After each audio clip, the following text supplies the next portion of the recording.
Good evening, thanks for joining us. I make it 4:46 and we will call to order the City Council workshop for February 4th. This is the opportunity for the public to address the council. If there's any member of the public who would like to address the council at this time, you'll have 3 minutes to talk about anything you want. Anybody from the public seek recognition? Second call? Third and final call, seeing none, I will declare the public testimony portion of the agenda to be concluded. Item 3 is presentations. Presentation by Zactax regarding multiple financial tools such as PIDs, TIRZ, MMD, and others, as well as use and sequence of such tools. Alex. Good afternoon, Mayor, Council. I would like to introduce Robert Hanna with Zactax momentarily, but I would like to just start with a few opening remarks. I'll also mention that we do have a couple of our developer friends in attendance, and it's my understanding that due to some traffic concerns that there may be some others creeping in during the midst of our discussion. So I just wanted to make you aware of that. I'm not sure exactly how to start, but I guess I'll just say I'm somewhat excited when I've been anticipating this discussion for a period of time. As your staff, I've been working with numerous developers regarding various development projects all throughout the city of Van Alstyne, and most notably we have a couple developers that are pursuing annexation that includes special financing districts and things of that nature. And of course we'll all recall that we had some experience with special financing with our Lone Tree project PID TIRZ component, and so we've certainly learned from that. And we also don't expect growth to be slowing down or ceasing at any point in time as far as I'm aware or concerned. So I think for this evening what we really want to do is just start a discussion about how we can go forward with some of these what I'll call major developments to the extent that it's mutually beneficial to all the various entities that are involved. Of course, City Council, you all are the elected leadership representing your citizens. We have a Planning and Zoning Commission, I'm biased obviously, but a very exceptional Planning and Zoning Commission that renders recommendations and vets out land use decisions. Of course, we have developers, and staff, and so forth. And so with all the numerous people and parts and decisions and information, finance, land use, public safety, all those things that go into it, really what we want to do is try to set a template where we can vet projects out to the extent that we possibly can, so that everyone involved is making informed, knowledgeable, good decisions for today and of course for the future.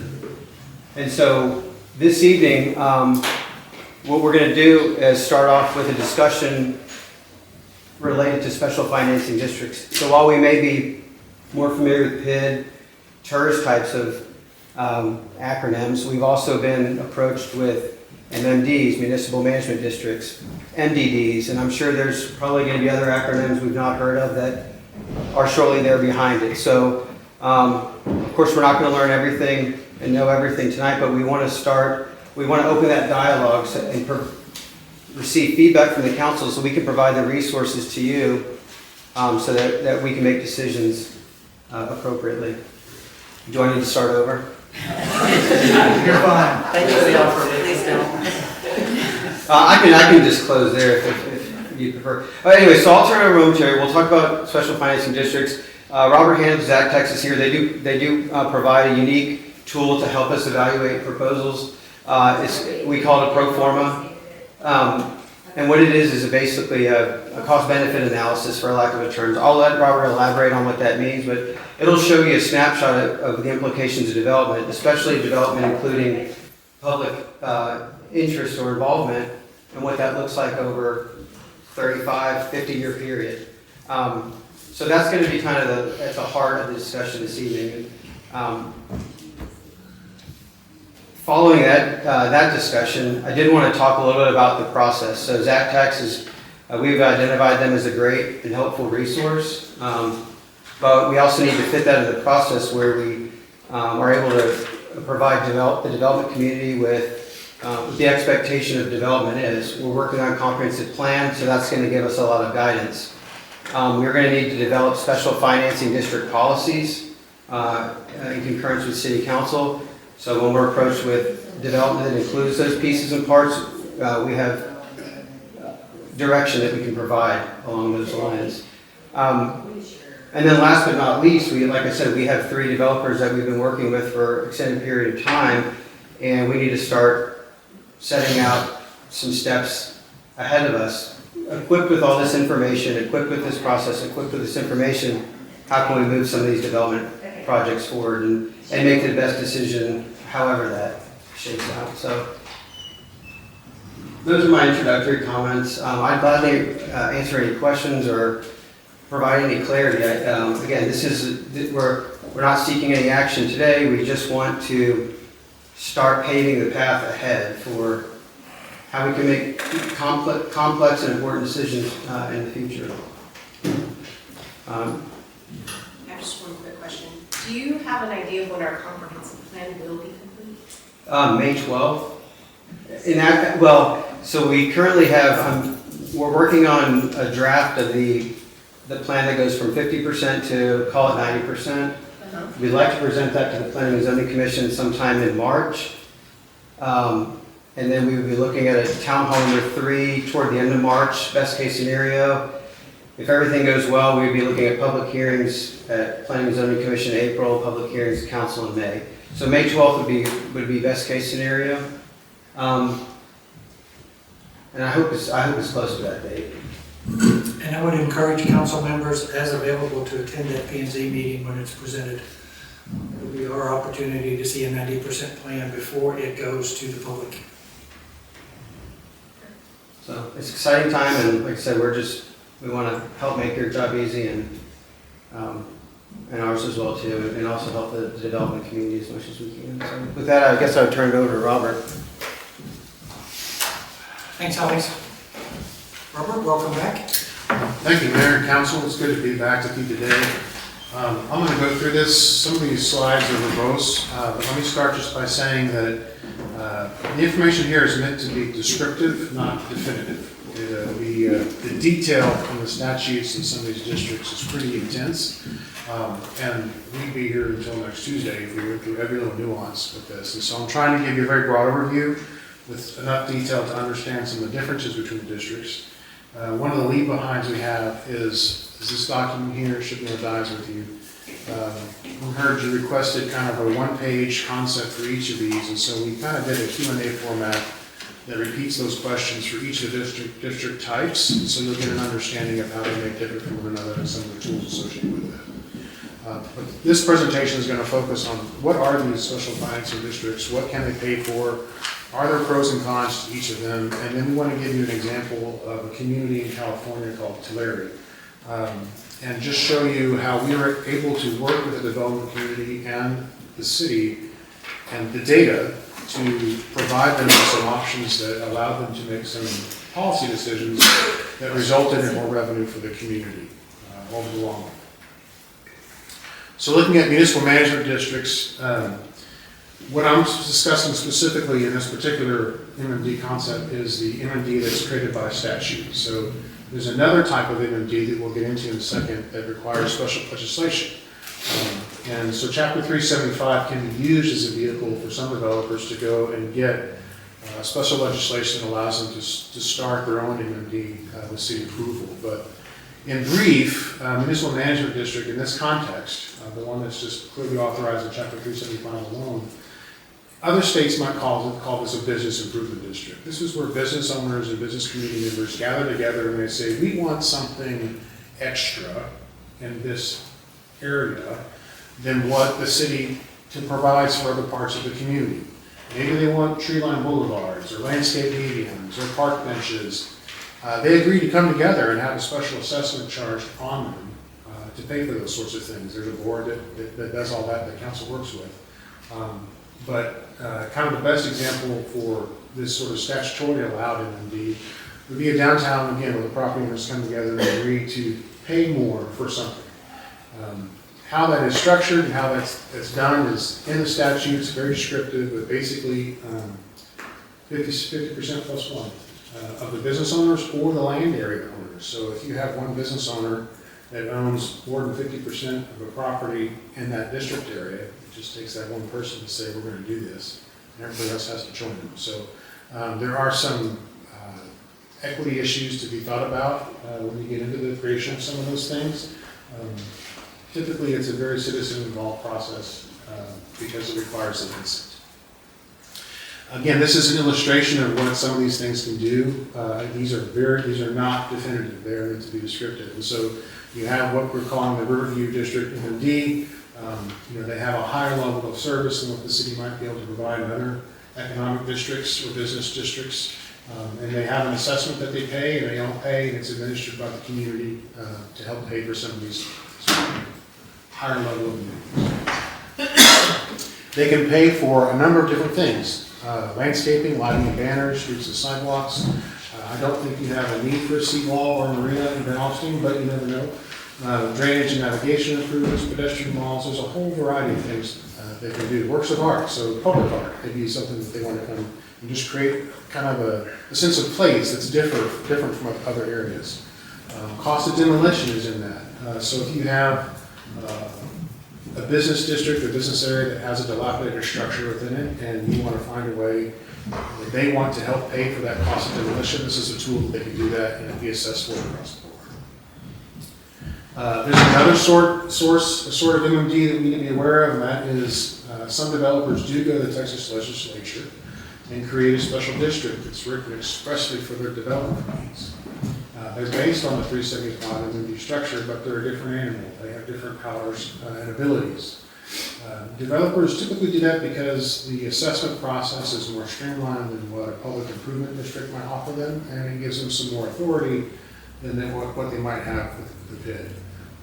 But one key question I think it's prudent to ask, the city should ask itself, is with the numerous and effective special districts that are available to the developer, why? Why go through the special expense of creating an MMD?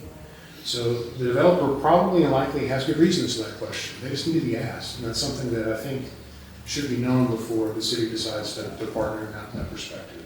So that answer should be instructed. MMDs that are created this way, they're neither good nor bad. I don't want to suggest or color that this is somehow not good for the community. It's a different tool. All tools, you know the opportunity costs associated with it, so you go in with eyes wide open. It's especially important when you're looking at partnering with the developer in this particular type of MMD that you retain capable and qualified economic development attorney counsels. Because there are things that are involved in that construction process of that MMD or putting it together that you may not want them to have. You may not want that MMD to have the power of eminent domain. You may not want to have that MMD to have certain statutory powers that they could have. Understanding the nuances of that qualified legal opinion is going to be important for y'all to do that. Public improvement district. Before we move on, anybody questions about that? I was just wondering if you had an example of a local MMD, like this Waters Creek or something like that? Or? You know, I don't have one off the top of my head, but I will tell you that in North Texas, they're used extensively by developers in different communities. So are PIDs and TIRZ. This is a very viable tool that the private sector uses to help burden share the cost of infrastructure for creating these larger subdivisions. So is there any tax implication? I mean, I assume this is contained within the city, but is that true? Can it be outside the city as well? An MMD, I believe, can be outside the city limits. An MMD is in the city. Okay. If it's created especially by legislation, that can be changed though, but Chapter 375 MMD is going to be in the city. If it's created by special legislation, there could be accommodations for it outside the city. I would say that their typical means of financing is going to be through assessment and not necessarily property tax, although it's going to walk and talk just like that Doug might, right? But it's a different way of doing it. The debt that MMDs issue, just like the debt that public improvement districts issue, are typically non-recourse to the city. However, when the rating agencies look at these things, they ask management very specific questions about the viability of these districts, because someone has to pay the bottom of the flat, right? And so there's a a level of scrutiny that goes into these to make sure that they're going to be viable, because they need to be. Okay. The city that it is in would still collect all the normal property tax and sales tax, so there's no implication on revenue. Your revenue would not be diminished unless you chose to partner them in some other vehicle to give them revenue through a TIRZ or something else, or through any agreement. Thank you, okay. Public Improvement District, this is Chapter 372 of the Texas Local Government Code. The Public Improvement District Assessment Act allows the city to levy and collect special assessments on properties within the city limits or the city's extraterritorial jurisdiction. A PID really allows a developer to recover the cost of the improvements necessary to build the infrastructure associated with that improvement, from commercial to residential. It can be established by the city, or it can be established through the petition of property owners, but it does require consent of parties. So this is, again, another descriptive illustration. You've got PID bonds that are issued. These PID bonds go in and they help fund the infrastructure costs associated with this. It's added to a tax bill or done through another means. They can get an assessment notice and they pay that. The different counties have different mechanisms for that. The community members pay it. The people that live in that subdivision, for lack of better terms, residential property, they pay for that. And those assessments are paid off by the money that they receive through that building process. And the infrastructure is repaid. So it's a pretty simple mechanism to do it. It doesn't diminish the city's property taxes. You can use a PID and a TIRZ combo to help buy down the assessment rate. And so let me explain that just for example. Let's assume that if you did a property tax comparison, that PID's assessment is going to be $1 per 100, right? Well, that's a big impact. So you could create a TIRZ that would reduce the city's property tax receipts, and that TIRZ money can be obligated to buy down that TIRZ rate. So let's say that it goes to 25 cents or 50 cents, right? Then the assessment for that community would only have to be 50 cents, right? Because you bought down the assessment associated with the PID. Only council can make the value decision on whether or not that's good or bad for y'all. There are sometimes you really want to do that because what's coming is something that's that important for the community that you're willing to do that. There are other times that it may not meet that value principle. But that's exactly why y'all were elected, right? You got to make the hard decisions. What we'll do is help run some numbers on the background to give you guys a full understanding of what the cost might be to support the infrastructure in the long term. And our analysis differs from the developers, and we're looking at, will this cover my costs for development with a reasonable return? We're looking at what your support cost is over the life cycle of that project. It's a little bit of a different cost. PIDs can be used for a number of different things. Some of these items are going to be similar to what you see in the EMD and the TIRZ, but again, you've got quality of life amenities, you've got roadways and right-of-ways, you've got park libraries, off-street parking improvements, mass transportation facilities, obviously water, sewer, drainage utilities, parks. You could buy land with PID revenue if it's going to an authorized improvement within the PID. Advertising, promotion, affordable housing opportunities as well. So it is a very powerful financing tool, and there's a reason why a lot of developers look to use it. You want to make sure that you go with your eyes wide open. Okay, before we move on for that, questions from So Councilman Pitts? With the, libraries mentioned on there, would the library have to be in that district, or would you be able to expand that district from that neighborhood or wherever to add our public library? The best use is the PID revenue stays within the district. It has to support the district and the best. Best use, or it has to? I believe it has to. And there may be cases that defines that differently, but I believe it has to be. You can do off-site improvements, for example, like say you've got to extend a sewer line to provide that. That may be something that's included in PID, but it has a true direct benefit to the PID at that point in time, right? So does the PID need to be contiguous? I don't know the answer to that question, Mayor. Okay. I believe it probably does, but I don't know if we can get you the answer on that. It's a good nuanced question. Okay, so a standalone PID, again, has no impact to the taxes the city would collect from property. There's no, unless you do a TIRZ with it, Correct. it's strictly between the developer, the home builder, and the home buyers. Correct, and there is some state law that was passed several years ago that requires full disclosure of all that. There are some instances where home buyers may not have received the full disclosure or claim they didn't receive the full disclosure. State law has corrected some of those things. Okay. And I get the question from time to time, why don't they just sell the house for more money? If they're gonna put a PID assessment on every house, just increase the price of the home or the lot. There's a market reality, right? And so that's in a perfect world, in a very transparent world, that's what you would do, but they have to compete with other properties and other markets, and there's a market that people is a sweet spot, and so they're trying to build that and build a project that's going to be able to be sold without a lot of carrying time or holding time on their end, so that at a certain price point. And even though things are disclosed, buyers don't always look at the tax liability or the PID assessment when they close the property. Thank you. Anything else? Okay. Tax increment investment zone, or a TIRZ, sometimes this is called a TIF because the enabling legislation is the Tax Increment Financing Act.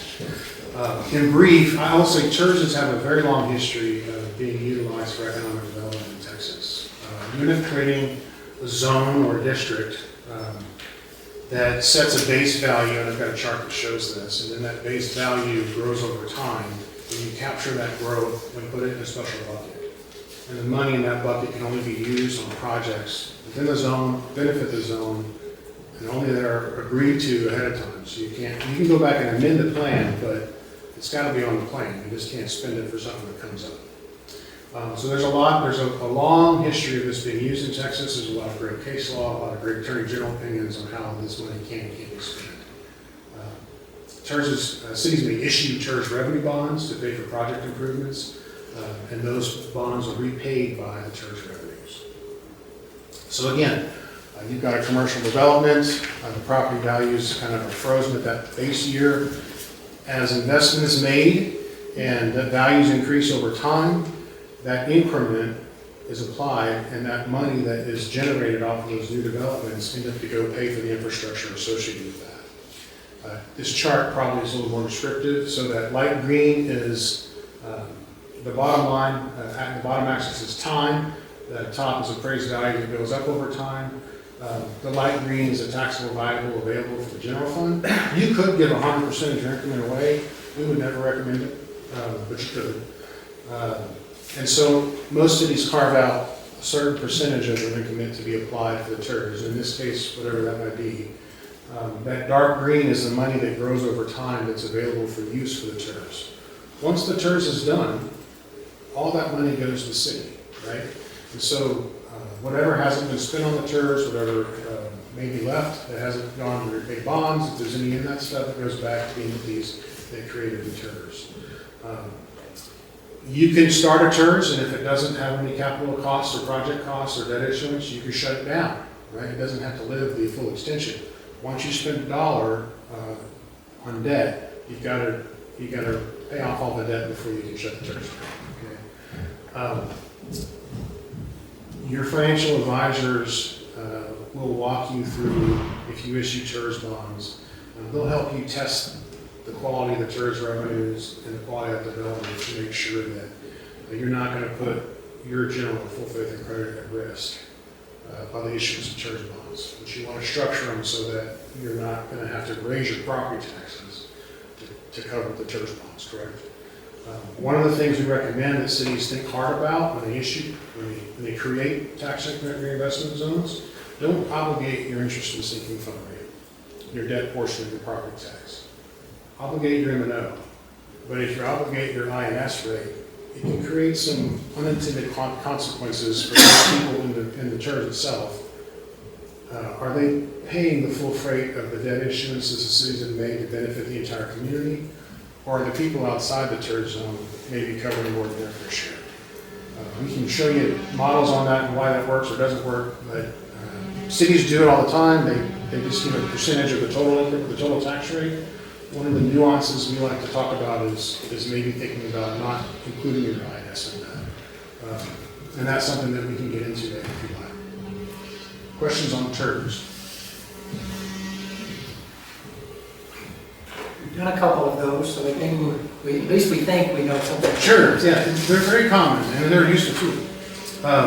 In MDD, in Municipal Development District, this is chapter 377, and MDDs are used to plan and finance and acquire, construct, improve, renovate projects that benefit the district. MDDs are really sales tax driven, so you're not going to see an MDD in a strictly residential place for the most part. But an MDD can be used, basically anything a type B, EDC tax can be used for, so that would include type A even. Because that's an allowable use for a type B. And they can also be convention centers and hotels, civic centers and things like that. So there's a city, Baytown I think it is, that developed a downtown convention center hotel through an MDD process.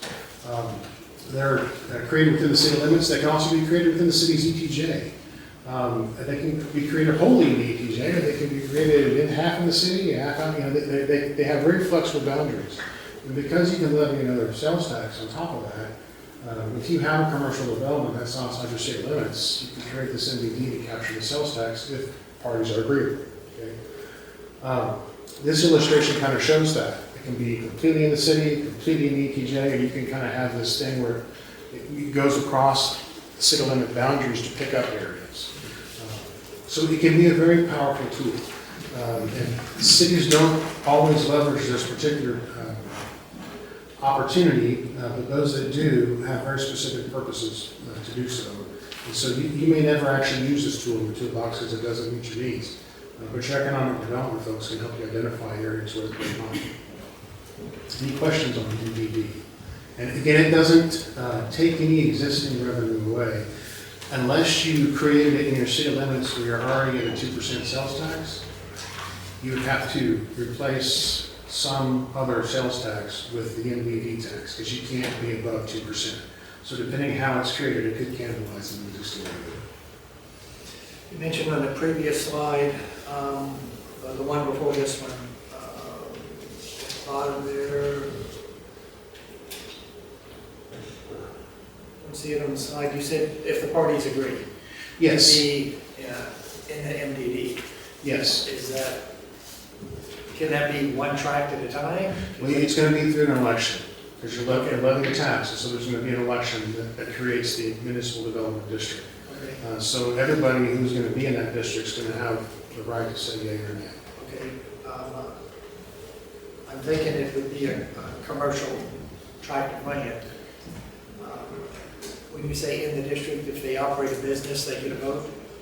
Or do they have to actually live in the district? They have to live, it's a vote at a general election, so a uniform election day, so they would have to actually live within the district boundaries. Okay, so you could in theory create some, or want to create an MDD, and nobody lives in it because it's 20 businesses along 75. Indeed, that's been done before, sir. Okay. And some guy in a trailer lives out there just long enough to establish residency and vote. And then they move back to their home. Yeah. It's typically us. Okay, thank you. Yep. A MUD, a municipal utility district, this is in really chapter 54 of the Texas Water Code. There's also mentions of it in chapter 49. It talks about in general all TCEQ districts. A MUD is a state-created entity that provides utility services. That's different from these other districts. A MUD really is what it is. It's a utility provider. It will provide water and sewer. It can also be used to fund a variety of different things. And depending on how it's created, it can provide sewer or solid waste services. It can provide fire and police services. It can provide roads. You can build roads and stuff. So MUDs can be a very, very powerful tool. In Van Alstyne, portions of y'all that are in Grayson County could load you up to $1 as a MUD. And those in the areas of Van Alstyne and Collin County could load you up to $1.20. And so just a unique, y'all have, because you kind of explained the two different counties, you have an opportunity to do one or the other. I think the muds can be very powerful tools. Sometimes cities aren't interested in muds. Because they really are a governmental entity in themselves, and they can cause friction at times, especially if the two aren't working well together. There are other intricacies associated with mud bonds, right? So if this mud is created in the city's ETJ, and the city goes to annex that, they have to assume the debt of all the outstanding debt that hasn't been repaid. You have to assume all that, you have to provide the services, and you don't necessarily get the funding mechanism. Okay? So there are some key things to look at in the creation of the mud, and you want to make sure you're thinking 20 years out. In-city muds can be done as well. Typically, there's sharing agreements and revenue sharing agreements between the in-city mud and the city so that they can proactively avoid some of the conflicts that can generate over time. But I want to leave the impression that muds can be a very good thing. In fact, in Harris County, muds are used pretty exclusively, not exclusively, more than probably any other of these special financing districts, because they have a history in that particular area and they work very, very well. Questions on that? Now, why would a mud benefit a city?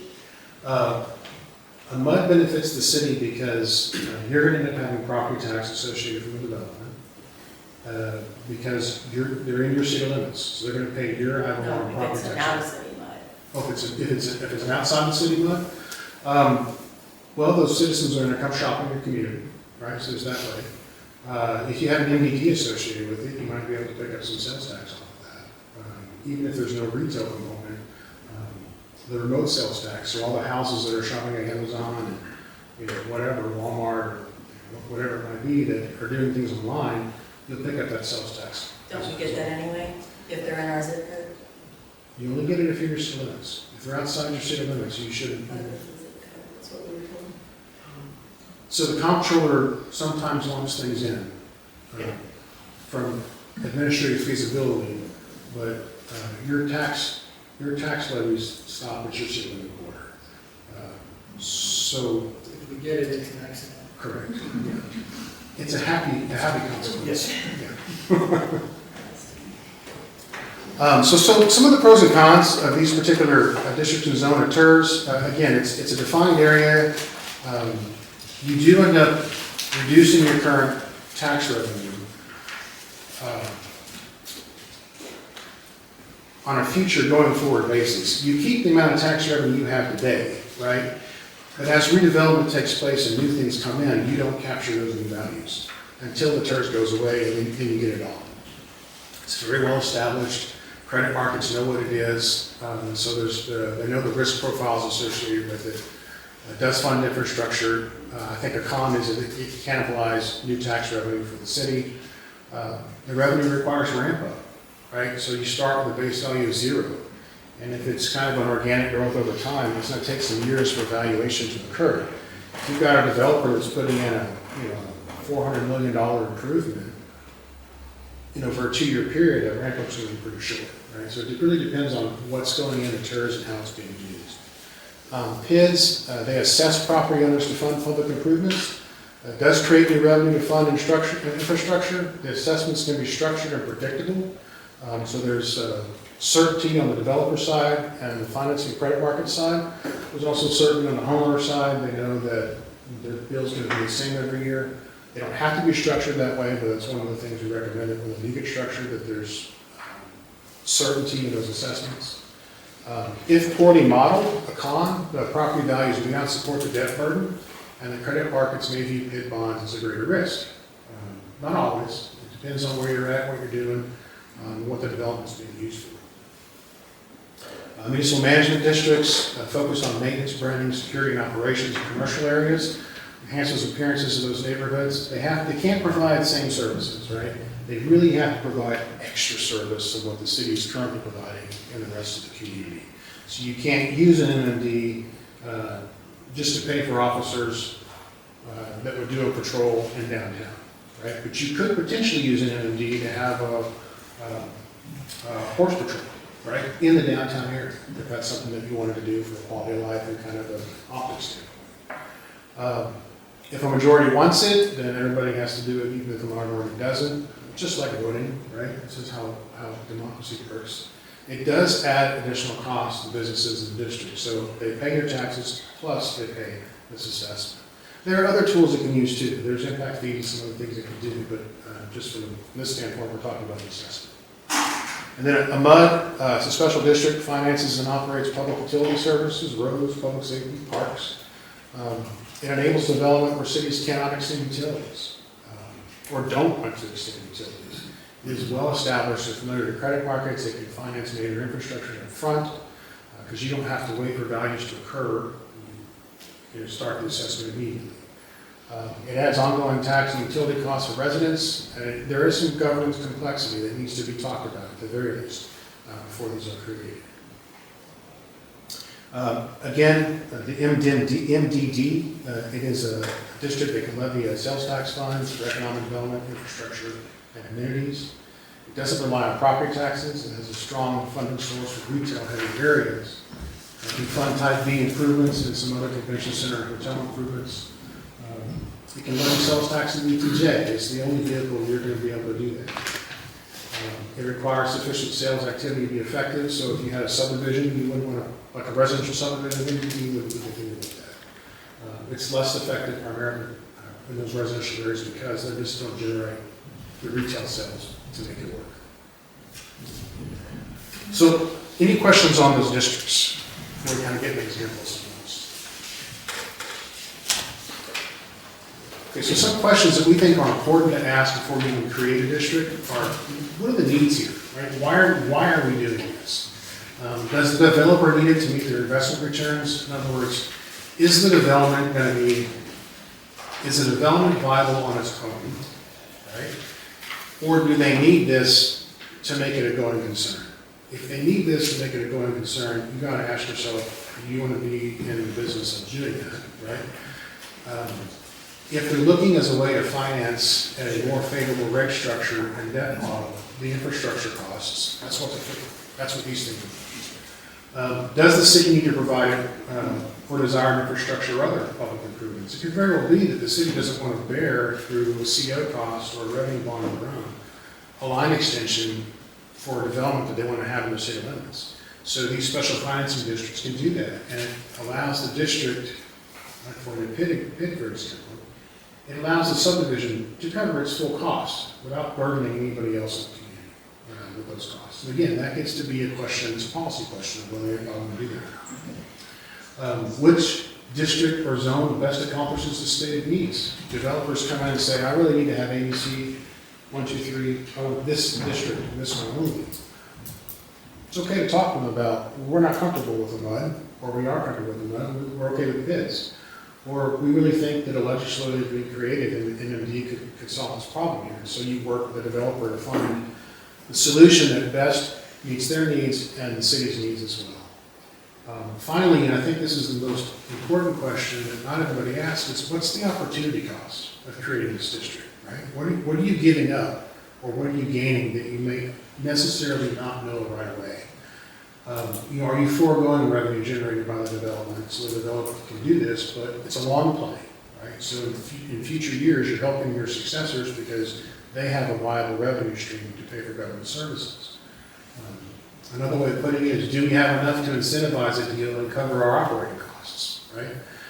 Which I think some cities can get themselves in a position where they're so excited about something coming that they give away too much money absent an analysis, and they've not made the money they need to support that development. So that's where we feel we come into play. One case was Tulare, California. Sorry for the formatting on that.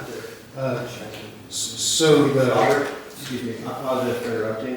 Before you go into the example of the pro forma and the analytics, could you touch on briefly on each of those special financing districts and who the governance authority is over each of them? Yes. And they all differ. And David, if you want to jump in on some issue. Yeah, I noticed you covered it in the cover slide, and that's something that usually councils want to know. Is this sort of a council appointed, or how does it get there? So in each of the ones on your first deal under governance, so the MUD is a 5-member elected board. The MMD is a 5 to 30 member appointed board. The TIRZ is a city or county managed, in your case, city managed with an advisory board. The PID is city or county managed board, and the MDD is 4 or more appointed directors by the city. So they all have sort of varying amounts of direct or non-direct city control, which is another factor that I know most city councils want to know when they're looking at that particular project. We'll say all these are going to have a development agreement of some sort with it that actually define the terms and conditions of how this thing works. A lot of times developers will say, hey, we get to recommend 2 members, right, of the governing board that are going to represent the developer's interests. And so some of that stuff will be negotiated by contract or agreement. And your attorneys can help you through all those sorts of nuances associated with that. The development agreement will be where the structure and heavy lifting of this is done. Great question. Okay, so Tulare, California. Tulare's problem was there's a city in California, they had a historically underserved community that they were going to annex. And they had another area north of their community that they were going to annex as well. And they realized very quickly that the valuations associated with both of these areas weren't going to generate enough revenue to cover the costs of the infrastructure they would have to extend, police and fire services they would have to provide. And so the solution for this was an analysis of traditional and alternative development patterns to determine what might future conditions look like for these 2 annexed areas that could actually pay for the cost of services for these communities. This is a little different than what we would do for y'all, because we're just going to model the performance of the development per se. This is a little more land use planning, but it kind of shows the same outcomes. It was a different project. So the first one left, this is a traditional development model with 80% build out. And it had a $7 million hole in their municipal cost of service. So at build out, 80% build out, this would have cost the community $7 million a year to provide basic municipal services for. Obviously, that's not sustainable. And so how do you fix that? What we talked about in that particular case is looking at density, looking at land use, looking at retail, looking at industrial, and we created a model in an area we had a net gain of over $4.2 million in positive economic impact for the community. Someone might say, well, you don't know what the future looks like and the market's going to develop. 100% correct. But if you're not thinking about this as you go through land use planning and identifying what the actual outcome is of what you're zoning, what you think the future condition might look like, you're really fighting with one arm behind your back. You've got to understand the economic future of what you're looking for. For Tulare's case, we were able to do that, and they felt confident enough to move forward with the projects. They're also able to engage the underserved community and say, look, how do we want to collaboratively spend these revenues that we're going to be generating to increase the quality of life and services that y'all have not historically received. In Van Alsten's case, what we'll do is look at these subdivisions or these retail developments as they come in. We'll do a cost-benefit analysis for here's your cost of service. We'll look at not only the actual infrastructure costs for maintenance, we'll look at the replacement costs too. And so there's a principle called strong towns. Zactax is a very strong town, Keynesian kind of philosophy. We like to see cities thinking about pre-funding the replacement costs of the infrastructure, right? So that road that is built, that the developer builds and gets repaid over time for it, you're going to have to replace that at some point in time, right? It's depreciated in your audit every year, but no city ever pre-funds that because the cost is substantial. For example, you have, if you looked at one development and you pre-funded all these things, you might have $1 million, $2 million deficit over the life of the project. Whereas if you don't pre-fund the replacement costs, you may have a $25, $30 million benefit, right? So the question, what we're not saying is that you should always pre-fund this. What we're saying is you should understand the costs so that you can make an informed policy decision for the community. And then have a policy perhaps that addresses this, especially as the state legislature continues to maneuver the levers on what cities can and can't do. Your ability to issue maintenance debt may be changed in the future. So you want to make sure that you are making policy decisions that account for that potentiality and perhaps pre-funding some of these things if you choose to. You don't have any questions? I have a quick one. There's I guess, general sentiment within some citizens of Van Alstyne that all these types of special districts essentially subsidize a developer. And they feel like, well, growth is going to happen in our community regardless. Why would we subsidize a developer? Have you encountered that in other cities, and what is generally your response to that? So my general response is that the cost of development is so expensive that quality subdivisions that I'm sure you'll want to be able to have in your community, sometimes that requires a public-private partnership. And there are places and times where that's not appropriate. Those are pretty evident to everybody. But when say you're building a 2,000 unit subdivision, the costs associated with that are a lot. And if you don't have a partnership outright, the cost of those lots, the cost of those homes may price you out of the market that you're actually in. So in those cases, sometimes that type of partnership can be successful. Developers also use this because their financing is more attractive than what they can get going to the bank and taking a loan, right? Because these are government issued debt, they are tax exempt issuances, and they have a better rate profile than what they're going to get by going to Wells Fargo and taking on a development loan, right? And so the developer's cost is lower than that, and that's just good money management on their part.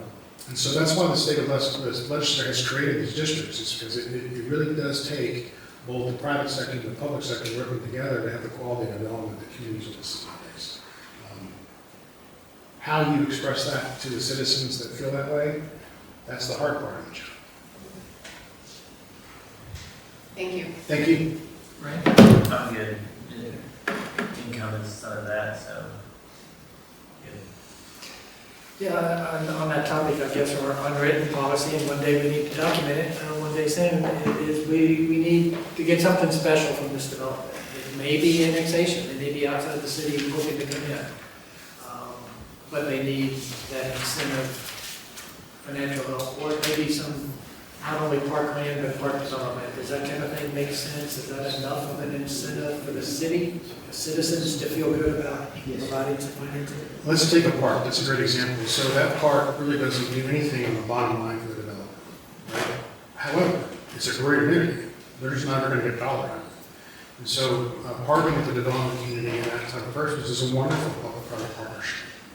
That park is typically a government expense anyways, and so they may dedicate the park land, right? We require that. Of course. It's just empty land. As you should, right, but what goes on there, the trails, the lights, the play equipment, those sorts of things, these districts are very well suited for that.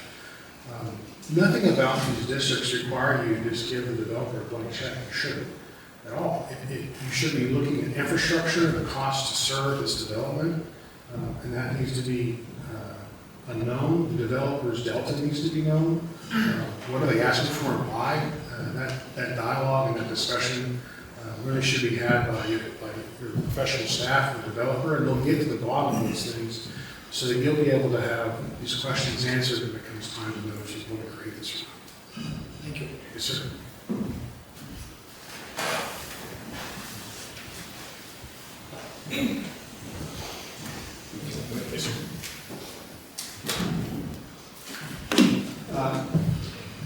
So where do we go from here, essentially, is the next question that I have. So you received a lot of good information from Robert. It's certainly not a one-and-done situation. We've provided with the materials, and we're able to answer questions, elaborate to the extent we need to as you review these. We also do have, Robert and his team are currently working on building pro formas for 3 developments. Now, those are not quite done yet. They've been working on them for a period of time. Once we do have them in hand, it is our intention to come back to the city council to give the developer an opportunity to share information about their development, and then couple that with the benefit of a Zactax pro forma, so that it can be contemplated concurrently. this is where I may need David's assistance. Certainly what we want to do to the benefit of the city council, city staff, the planning and zoning commission, the development community, is to make sure that we provide a format and a sequencing of all these things that's legal, legitimate, and provides the opportunity to get input to the extent that we're able to give and get information based on all this information that we'll be providing. At this moment in time, just to speak to the direct future, it is our intention to have a special call work session ahead of the regular meeting in February, on February 10th at 5:30.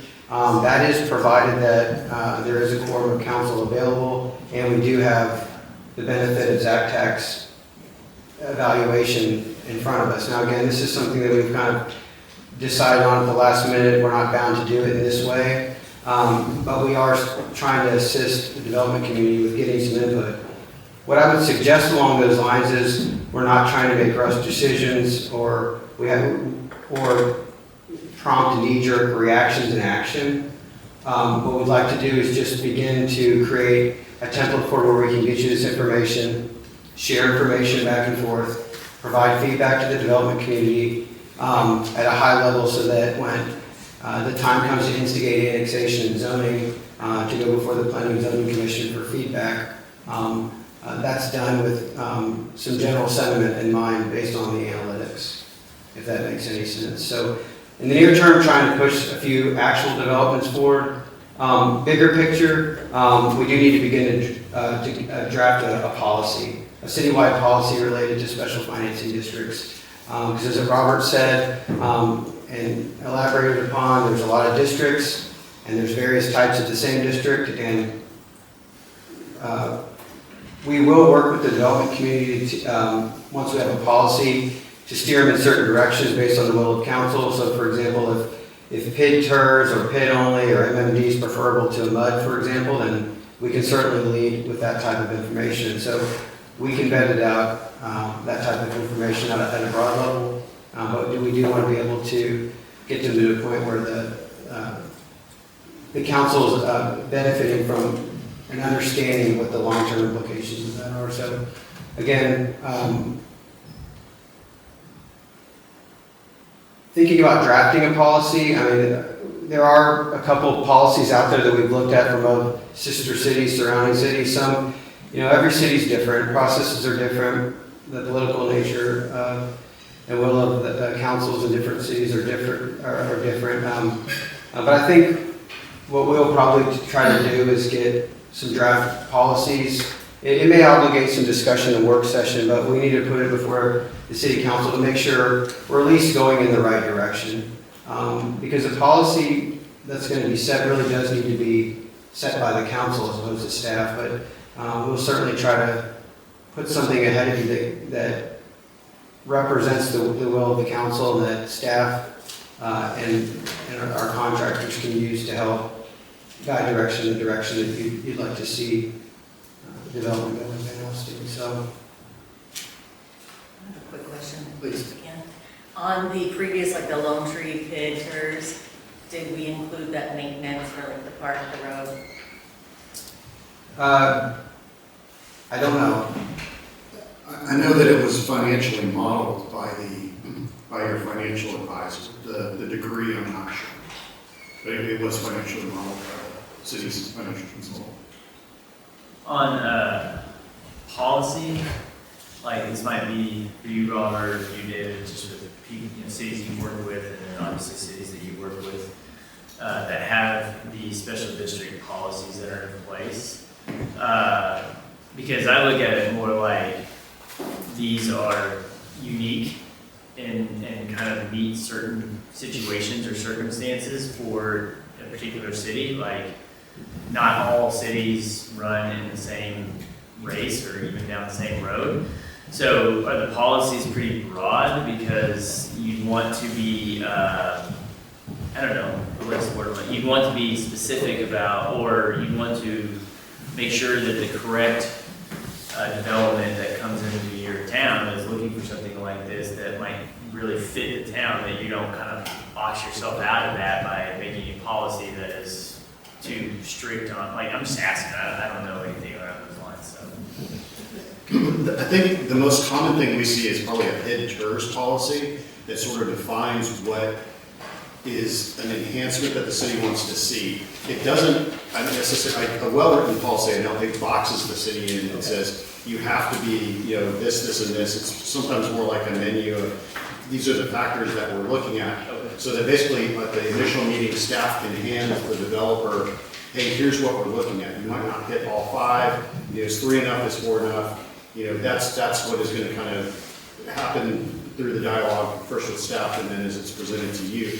The other thing that a TIRZ policy or a district policy can have is it can have sort of an initial upfront fee to sort of cover the external costs. You know, there may be legal fees, financial modeling fees, special consultant fees, in looking at all these things, generating the pro formas, that, so the city is not a net negative, and it basically establishes a baseline. As far as sort of where that bar is, that's the policy thing that we're gonna kind of come ask you guys to do. And I know our firm has provided a couple examples, and again, it's unique to the city, but there's some general things that we can start with. The only thing I would add to that is that, in my experience, broad is good, right? If you paint yourself into a corner, you're gonna find a project that you want that you can't do because you painted yourself in a corner. So you want guidelines that let the development community know that this particular vehicle is acceptable to you. And here, as David's indicating, here are some of the parameters that might be structured in.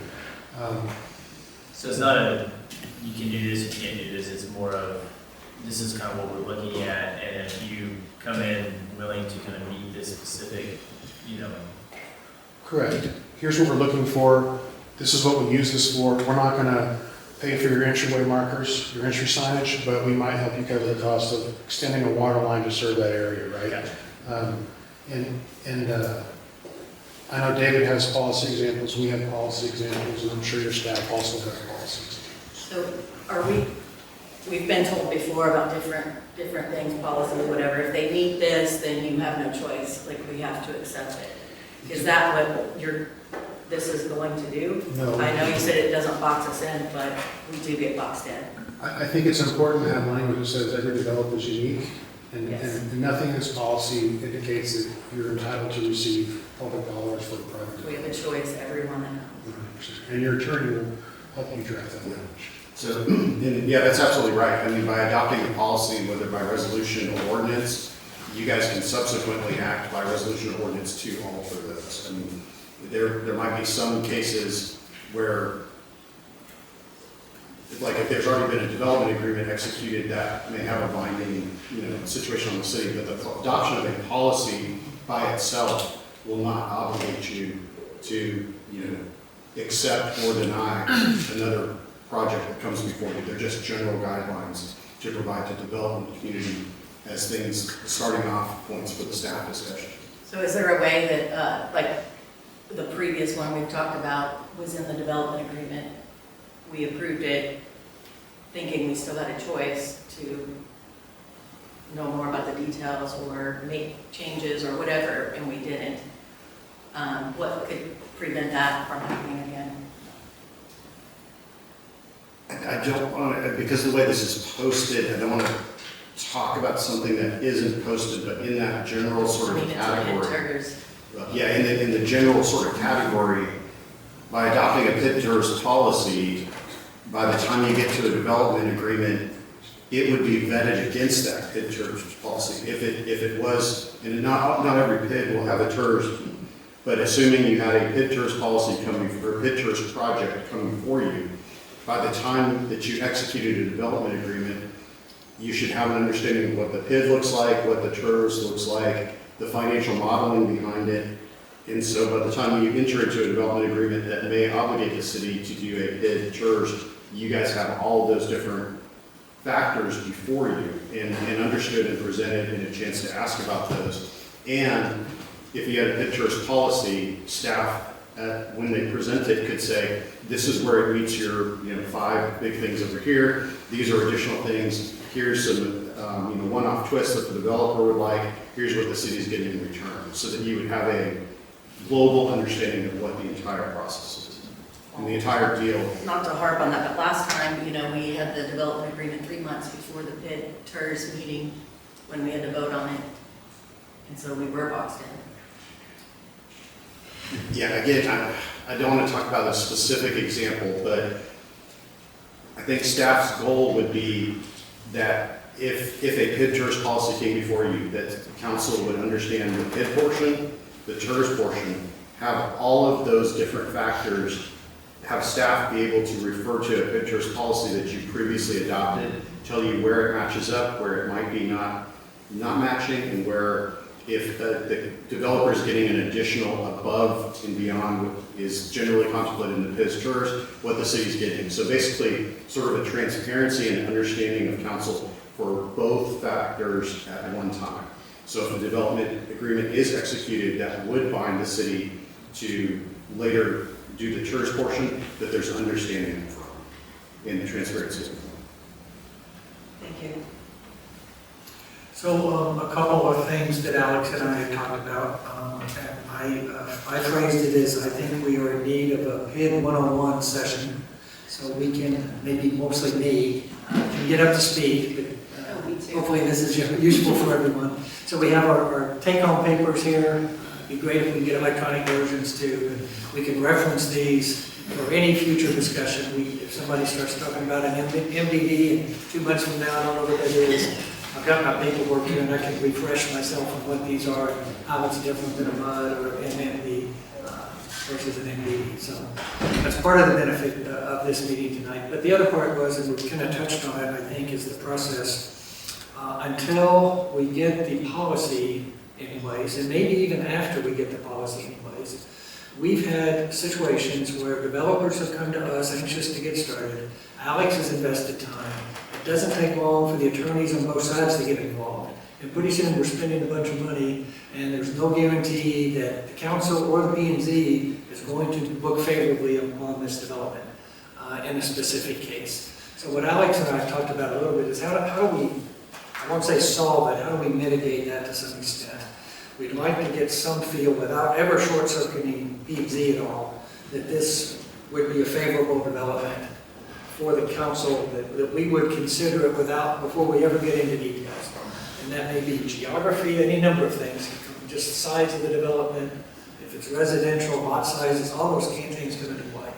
How can we get a sneak peek and say, that's feasible, no guarantees, but gosh, we're not going to automatically deny that based on what we know today. Then it can start going through the process and everybody can start spending money, including us, on the timber fees. So is there thoughts on how that works? From David, from Alex, how can we have those pre-meeting that just have a developer come in and say, here's what I'm thinking. Here's what we would like to propose. Again, not a detail. So I think it's probably, I guess I'd like to speak from the current situation, these actual proposed developments that we have, that we're currently working on, have been working with developers for months on end. I know we have eager sellers and all sorts of things, and that's, I appreciate the patience on the development community as we try to get our feet underneath us and get a path and process ahead. So to attempt to answer your question directly, and please at any point, David, jump in and help me out here. It would be our intention if, with the benefit of this pro forma tool, to help us evaluate this thing, the type of financing tool that they plan to use, the benefit to the developer, the benefit to the city, and everything in between, is to be able to have that produced, evaluated at a staff level, just based on a policy at the point in time at which we do have a policy, but right now we don't have a policy, but evaluate a development pro forma, and then give an opportunity for a developer to come up, stand at this dais, and share general information about who they are as a development community, projects they've done in the DFW area and elsewhere, and then couple that with the analytics. So it's essentially a one-way communication. And so you'll have the benefit of understanding the development, the features, the financing, the city involvement, etc. And so that's what I would consider a broad overview, 30,000-foot view of the project and the implications to the city. And Alex, real quick, I think, like, just for me personally, understanding the financial component part of it, before, I mean, obviously it matters on where it's at, how, I mean, that matters, and that's important. But if it's right off the bat that financially this doesn't benefit the city over X amount of years, I mean, if it's a 30-year, 50-year, break-even point or whatever it might be, then to me, like, I don't care how, whatever it is, like, it's not gonna match what I'm going to vote for or what I'm gonna look at, essentially. And I would agree with that, and if I could just interject, if we get that back and it's in the red, I mean, we're gonna have to have a serious conversation with the developer to see what levers can be pulled before we even would like to present it to the city council, or we'll present it in the red, and I think, they could potentially do the writing on the wall. But at that point, with the benefit of understanding we do have a economically viable project, and we work with these developers for months on end to try to ensure that it infuses quality of life features, it's economically beneficial. A lot, and the ones we're working on now involve annexation, which I would consider a very beneficial component to development nowadays. If we can get comfortable with what we're presenting and what's shared, then at that point, I think we would essentially unleash the developer to go through the formal legal process of applying for a petition to annex and submitting zoning and drafting development agreements.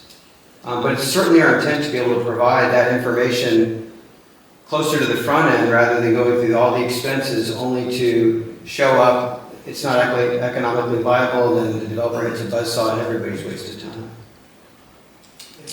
So that's the semblance of a process. I think adding to, I think the pro forma tool is likely to be for both council and for staff to be maybe their most valuable tool, because it's going to provide an economic modeling and a benefit that I think would give staff a roadmap to say, this project we would not recommend, or this project we can recommend to council. That communication back to the developer, obviously something that staff may recommend you may not decide to do for policy reasons or vice versa, but a lot of times there is alignment with that. That tool will give staff at least a stepping off point to say, this looks like at least the math works, and bring it to you guys for a policy decision. So I think that's going to be hugely helpful. That's going to be aid in the transparency and the evaluation of each of these. Thanks. Dr. Steves is here from Planning and Zoning. Would you be comfortable with council hearing the financial part of that, and then it goes to P&Z to hear the more detailed zoning? And absolutely, and we've approved stuff before that has some things attached to it from city council, or that we assumed was city council, that we didn't know that the financing pieces were in place. We're evaluating is this a good project? The financial part we haven't gotten into. We would endeavor not to get into traffic flow and layout and all those Yes. details, and leave that for the commission to work with the developer. I mean, they may come in with a vague master plan or something and say, here's the geography, but the details would certainly still be worked through with staff and P&Z. We do have a lot, or we have had in the past, developers that would like to, before each side spends a lot of money, come to us and say, what do you think, what would you adjust, and things like that, and then start spending the money. We have been advised not to do that by council. And I don't know if there's a workshop format or something like that, rather than a regular meeting, that we could have those dialogues with developers, but I think it would be a win-win if on certain developments, that if we could have dialogue before either side gets too deep in it. And that we've had developers back out of buying property because they couldn't get some kind of idea of what we were looking for in an informal format. And that's a good point. I am often guilty of oversimplifying this process, but it's hand in hand. Because financial can't be separated from the lot size and the density and all the things, details that you all get into. That's going to impact the financial ask, I think, that the developer would make from the cities. It also seems like what you're talking about is like a collaboration, maybe even a workshop with council and PIDs, so everybody's kind of on the same page and understands what's been done, what the plan is. So we're not hit with it just when we get our agenda the week before a meeting. Yes, and once again, the developers sometimes are backing out because they can't have an open dialogue with us ahead of time. And if there's a way to find a way to have that kind of dialogue, I think it'd be beneficial to the developer and us, because both sides are spending significant money, and then they find out, and the staff's doing a marvelous job of saying, I don't think this is gonna fly, you can do it if you want to, but that's different than having them dialogue with the commissioner, with the council.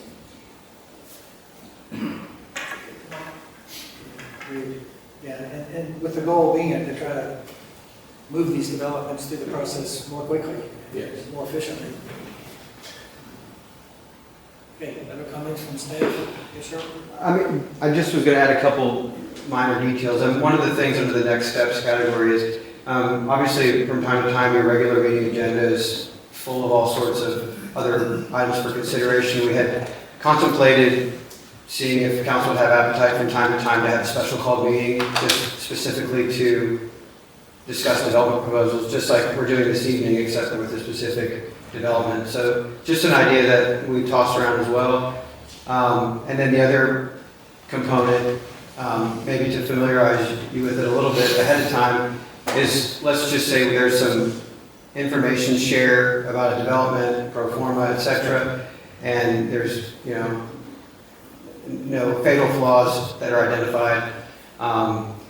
A developer may want to enter into a memorandum of understanding or a letter of understanding, and again, David, please jump in if I misstep here, but something that could be sort of, I'd consider like a formal handshake agreement that could be put on a council agenda that says 30,000 foot, it's subject to, final level review, planning and zoning commission, but things of that nature that give the development community some assurance to go start borrowing money, drafting plans, things of that nature. Now, at their own risk, of course, because we want to be reasonable. We want to be reasonable, calculated, but we do want to help provide an option where developers can have some level of assurance to move forward with purchasing the property, keep tying up land for years on end with sellers, and because it seems reasonable to provide an option to do that if we can do that legally. So LOIs are commonly used, it just can't put the cart before the horse. It's just gotta be something that, and how you do it, I don't know, because you can't sit there and get us all in a room and say, hey, would y'all say yes or no? Like that, that can't work. So, I don't know how you do that, but if we get to that point, then I think what you're kind of stating is if we can implement something like that as part of processing or procedure or whatever it might be, that's a normal part of doing business with people is, you like the project, you agree maybe not agree on everything, but you agree on the majority of the terms, and you create a letter of intent that you're going to move forward with this project. So, and I get it because there's costs on both sides. So we wouldn't want developers to back out, we want the city to back out if there was a mutually agreeable project that was sitting in front of us that we wanted, and we wanted to partner with the developer. Just how you get to that point, I don't know. That kind of sounds like it's a tool to do boxes in. If you do it ahead of time, things change, we learn things different. We should still have a full vote. I understand we wouldn't try to be, unfair to a developer, but making a decision ahead of time, that kind of defeats the purpose of later discussions or changes or anything that we may need to do. Understood, and that's not the intention, just trying to. Yeah, like I said, we were trying to learn from our experiences and prepare ourselves for the future so that situations like that don't occur. That doesn't benefit anyone. Yeah, it would definitely need to be non-binding. Yeah. I wouldn't want to get an application where we keep signing these, and then a month later say, no, we're not gonna do that. It would have to be something solid that changed. Let me, Rich, so the MOUs that are sort of most commonly requested is like where a developer will say, hey, can we start doing like dirt work? Can we start moving dirt on this at our own risk? Not necessarily going to the next step in pouring streets or putting in infrastructure, but, and occasionally those are used like, okay, the city management may have the ability to grant that as long as it's expressly at the developer's own risk that they start moving dirt and may, just do flat work or something because of their schedule. So it's not contemplating like a full change of something that council has spoken on or things like that. So. Thank you. Speaking of experience, Joey Grisham's in here. He's worked with other cities and I know in Anna, the former mayor down there told me you were involved with residential development as well. It was just Nate never misled me, I'm sure. And more was maybe more of a recruitment tool or something as it impacted the commercial side of that. But anything you want to toss in or add on the process that could help us? No, I think everybody here tonight has covered. I mean, Anna developed a public improvement district policy, like a lot of other cities do, because, it's fair to developers when they come in that policy will help kind of, tell them, hey, this is what we're looking for. Because one of the challenges that staff has is, the first thing that these developers come in and say, well, what do you think council will think about it? So if we don't know the council's boards, what the real thought is, we can't necessarily articulate that. So I would say that policy is really critical. And then actually Anna tonight is updating their PID policy because there's been so many requests. It's like we need to get this updated so that we're ready to go the next time a developer comes in. So that's key. Okay, thank you. We're also blessed to have several developers here. Anybody want to contribute to the conversation? Any thoughts about process or how we can keep things moving and minimize loss of time or unnecessary cost on your part? Yes, sir. I can just say the work sessions are very helpful. The cities that we've worked in, we've got MDs or PIDs approved. We've always had a work session with council. Sometimes they're combined with P&Z and council so we get the understanding of what planning and zoning is looking for and then what the council actually is looking for in the PID, TIRZ, and financial implications of it. So those work sessions are very important to us. It allows us to quickly know and not spend much money and say, okay, this doesn't work. Yeah. So everyone we've gone forward with, we've had a work session with the council that kind of knew what direction we needed to go, staff knew what direction we needed to go to, so we could draft memorandum of understanding, bring it back to council in some kind of session where we can discuss it. And it doesn't always get approved that first time, but we have a discussion and it gets approved the next time. So work sessions are always helpful for us. Thanks. Anybody else? I would just add that from the developer standpoint, what we're looking for is certainty. And so whether it comes from a work session or from staff or policy direction, these projects take years to come to fruition. And so we just want to make sure that when we're going into a project, we have certainty that what is agreed or proposed can be produced at the end of the day. And that the city is receiving in certainty what they want. How do you get that certainty? Each project is different. And so sometimes developers want more control, sometimes the city wants more control. But it really is dictated by what is the project. Are you looking at 100 acres or are you looking at 5,000 acres? And what is the duration of the project? Is it 5 years or 15 years? Depending on those different variables, you're going to have different levels of certainty that you need. So truly a work session solves a lot of those problems. Yeah, I think what he's talking about is like the difference between an MD and a PID. So like a PID is, you know, we have a smaller project, we can back a lot, approvals and stuff like that. On a very large, like 5,000 unit project, we're gonna be out there for 20 years, and the council might be completely changed.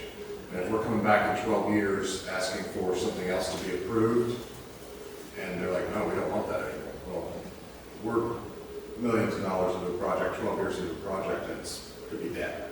So that's the different levels of certainty. So each deal will be different. Shorter, smaller deals, it's usually, you know, fine for a little less control. Longer deals is where you kind of move towards that MD, where we establish the board. We line everything out on paper before, where you all give us the control based on your requirements. So we have that control the rest of the way based on your requirements. Yeah, well said, John. Yeah. So the control piece, and then I would say the one piece that we didn't really mention tonight from a development standpoint is the ability to annex or add land into a district. So if we were to do a PID on 100 acres and the 100 acres to the north becomes available, we are now hamstrung. We cannot add that 100 acres into PID. The statute does not allow it. And so you have to have some forethought when you're looking at a project of, will this grow over time? Or is this project a finite one shot? We're going to go do this one piece and then exit. And so that would be a better use for a PID, whereas an MMD or a MUD allows you to expand the boundaries over time and add land. And so if you're looking at a larger project or a project that may grow in a specific area, you may utilize it for a tool.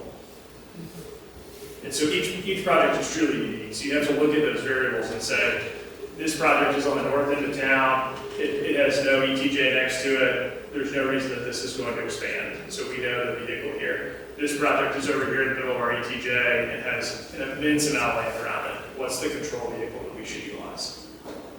I think it's helpful to get your perspective also, because usually the discussions are already done, we just have to make a decision. We don't know you guys, we haven't worked with you guys, we don't really know anything except for what we're told, so not a lot of input many times, or I just think it would be very helpful. Well, that's where a work session can be helpful, because Yes. we've done districts all over the state, and sometimes we'll take councils on a bus tour and say, let's go over here and go look at a district that we've done, and you can put boots on the ground and walk through the product and understand what's being developed, and here's what we're trying to bring to this town. Okay, thanks, gentlemen, appreciate it. Any other comments from council? Jim, Sir?